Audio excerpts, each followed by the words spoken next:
I've never been that candidate that the party has sought out and said, well, we want you to run for office. I was always the unlikely person to win in any of those races. I'm surprised because you kind of fit the victim bingo. Well, and that's what was surprised me, right? It never, ever, ever occurred to me before until I won my primary in the race for Congress. And in Hawaii, it's a strong Democratic state. You win the Democratic primary, you have essentially won.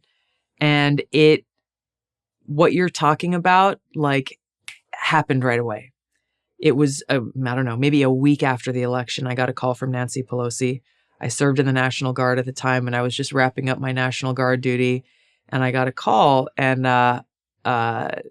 she said, this is Nancy Pelosi. Congratulations on your win. We're looking forward to having you in Congress. Would you like to come and speak at the Democratic National Convention on the main stage during prime time about veterans? We'll give you a couple of minutes to do it. I was like, of course, I'd love to have that opportunity. And what happened starting at that point was very surreal. To have people on CNN and MSNBC around the convention saying, oh, so-and-so famous actor is going to play Tulsi Gabbard in the movie, or all this stuff. A few months later, Vogue called and we want to do a spread and a whole profile piece. And I was asked to be vice chair of the DNC within weeks of swearing into Congress, something that I had no idea. My answer literally was, what is a vice chair of the DNC? And what do they do? What are you really asking? I bet we still wonder. I know. Really. And it's defined differently by different people depending on who's in charge.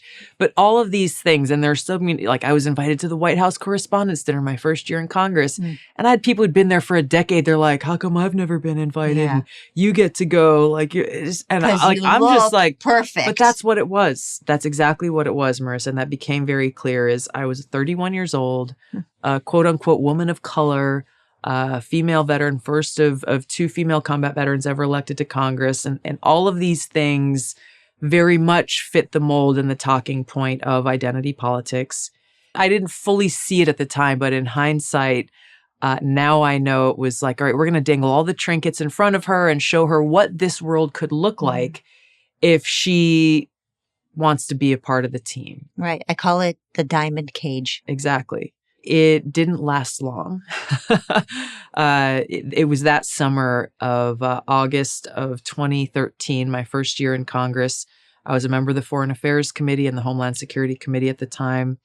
I would later, that following year, move to the Armed Services Committee. But President Obama came and said he would come to Congress to ask for authorization to go to war in Syria. This decision that he said he would come to Congress for was exactly why I ran for Congress. I had come from 2 deployments to the Middle East that changed my life completely.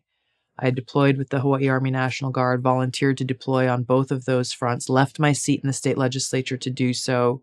I served in a medical unit in Iraq during that first deployment, where every single day I was confronted with the high human cost of war, both in lives lost, but also in both visible and invisible wounds.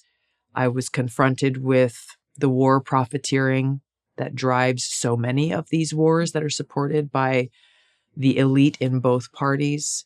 I came back from that deployment completely changed and knowing that I could not go back to the life that I'd left behind. But those experiences are what drove me to run for Congress. So when President Obama made that announcement, I immediately started to dig into why. What does he want to do? Asking the basic questions that all politicians should ask when faced with the question of war or peace. What is our objective? What are you seeking to accomplish? How will you know when you've quote unquote won? What's the exit strategy? What will you do if they counterattack in some fashion? So these questions that are basic, common sense questions, I asked of the administration. It was Secretary of State John Kerry at the time and others from the White House, the Department of Defense, the State Department, in open and closed hearings. And what surprised me most was that even in, again, this is 2013, we'd been at war in Iraq for quite some time. And there were a lot of people who I would have hoped had learned some lessons. They didn't have answers to those basic questions that I asked. Like, oh, we're going to go drop some bombs to send a message. I said, okay, well, how will they likely react to this military attack on their country? Oh, we don't think they will. Really?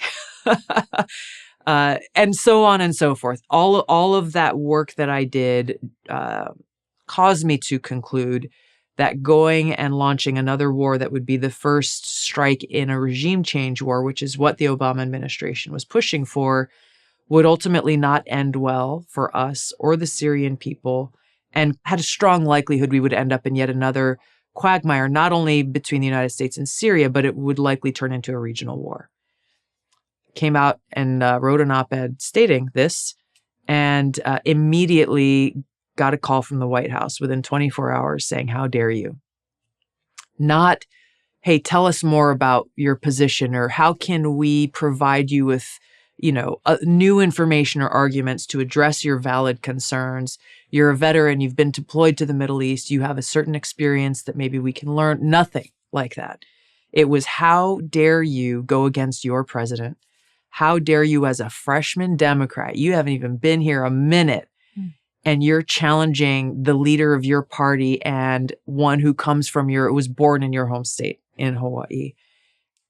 It was surprising to me that they didn't care at all about the seriousness of the objections that I raised, the concerns that I raised, and what was really at stake. All they cared about was, why are you not being a team player? How dare you betray your president? And in my heart, they were betraying my brothers and sisters in uniform. And it showed me that they really didn't care.